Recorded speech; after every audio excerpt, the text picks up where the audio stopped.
4 साल से 13 लोग इस मुकदमे में उनको मुलजिम बनाया गया। उनकी ज़िंदगियां रुकी हुई हैं, लेकिन न केस आगे चलता है और हर हफ्ते ये पेशी होती है। मैंने तो हमेशा कहा है कि इन अदालतों में कैमरे लगाएं और पाकिस्तान के अवाम को दिखाएं कि इस मुल्क के सियासतदानों ने कौन सी करप्शन की है। नैब का चेयरमैन भी घर चला गया है, लेकिन मुकदमे यहीं पे हैं। जो आदमी 4 साल में मुकदमे चला ना सका हो, उसके मुकदमों की हकीकत इसी बात से अयां होती है। और मैंने चेयरमैन साहब जावेद इकबाल साहब को बहुत दफ़ा गुजारिश कर चुका हूँ कि आप अपने असासे ज़रा पाकिस्तान के अवाम के सामने रख दें, ताकि पाकिस्तान के अवाम को पता चले कि वो आदमी जो दूसरों पर मुकदमे बनाता था, जिस बगैर सबूत के, बगैर इल्ज़ाम के गिरफ्तारियाँ करता था, उसकी अपनी हकीकत क्या है। इसका जवाब भी जावेद इकबाल साहब देने से कासिर हैं।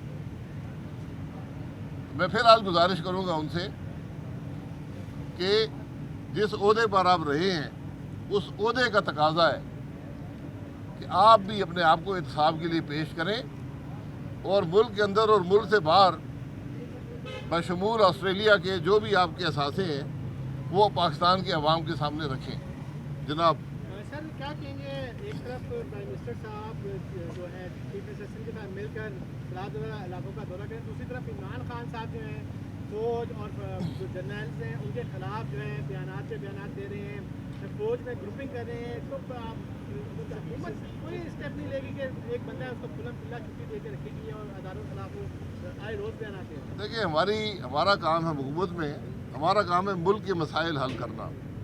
जो इमरान खान ने 4 साल में इस मुल्क की मईशत की तबाही की है, मुल्क के इदारों को तबाह किया है, जो गफलत बरती है, जो करप्शन की है, उन हालात को दुरुस्त करके इस मुल्क को तरक्की के रास्ते पर डालना इमरान खान का काम है।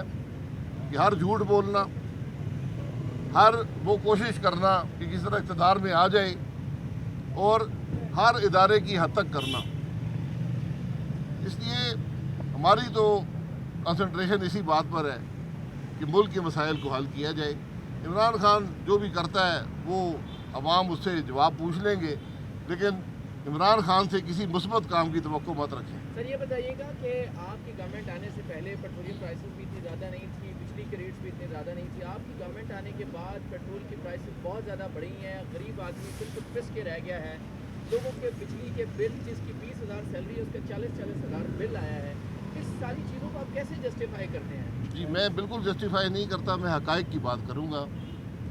पेट्रोल की कीमत के 12 हिस्से होते हैं जो पेट्रोल की कीमत का तयन करते हैं। उसमें से 10 आलमी मंडी से ताल्लुक़ रखते हैं। एक टैक्स होता है जो इमरान खान की हुकूमत ने IMF से कमिट किया हुआ है, जो 50 रुपये का टैक्स है, और उसके अलावा सेल्स टैक्स है जो 17% होता है। इस हुकूमत ने सेल्स टैक्स को 0 कर दिया है, और जो 50 रुपये का टैक्स था वो बतदरीज उसको अभी वो 30-35 रुपये पे है, तो वो 10-15 रुपये का इजाफा होगा। इसके अलावा कोई टैक्स भी पेट्रोल की कीमत पर नहीं है। जो बिजली की कीमत है, ये भी, इसका ताल्लुक भी जो दुनिया में इस वक्त पेट्रोलियम की प्राइसेस हैं, बिजली जिन चीज़ों से बनती है, उसी वजह से ये कीमतें बढ़ती हैं। और बदकिस्मती ये है कि इमरान खान ने जिस तरह हुकूमत को चलाया, जिस तरह तमाम इदारे तबाह हुए, जहाँ पर आज पावर का गर्दिशी कर्जा रेट ना बढ़ाने की वजह से 3,000 अरब से ज़्यादा है, गैस का गर्दिशी कर्जा 2,000 अरब के करीब है। इन सब चीज़ों की कीमत बदकिस्मती से, जब हुकूमत गफलत बरतती है, अपना काम नहीं करती, हक़ाइक़ की आंखें बंद करती है, उसकी कीमत आवाम को अदा करनी पड़ती है। और वो कीमत बदकिस्मती से आज पाकिस्तान के अवाम अदा कर रहे हैं। लेकिन यही वो मुश्किल फ़ैसले हैं जो कर हम पाकिस्तान को तरक्की के रास्ते पर डाल सकें। सर क्या कहेंगे, इमरान खान बार मुतालबा कर रहे हैं कि फौरी इलेक्शन जो है, क्या हुकूमत अपनी मुद्दत पूरा करेगी, वरना वो बार धमकियाँ दी जा रही हैं कि वो इस्लामाबाद बंद कर देंगे, इस्लामाबाद आ रहे हैं, सब कुछ करेंगे, तो अभी क्या हालात? ज़रूर बंद करने की कोशिश कर लें। बात ये है کہ اپریل 10 سے پہلے ان کو الیکشن کا خیال نہیں آیا.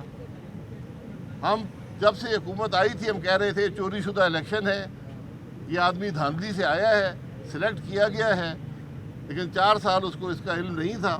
اب اس کو تکلیف ہے. الیکشن اپنے مقررہ وقت پر حکومت وقت پورا کرے گی اور اس کے بعد آئین کے مطابق الیکشن ہوں. سر میاں نواز شریف صاحب کب واپس آ رہے ہیں؟ میاں صاحب میں نے بہت دفعہ بتایا ہے, جب ان کے ڈاکٹر اجازت دیں گے. علاج کی غرض سے گئے تھے, علاج کروا کر آئے.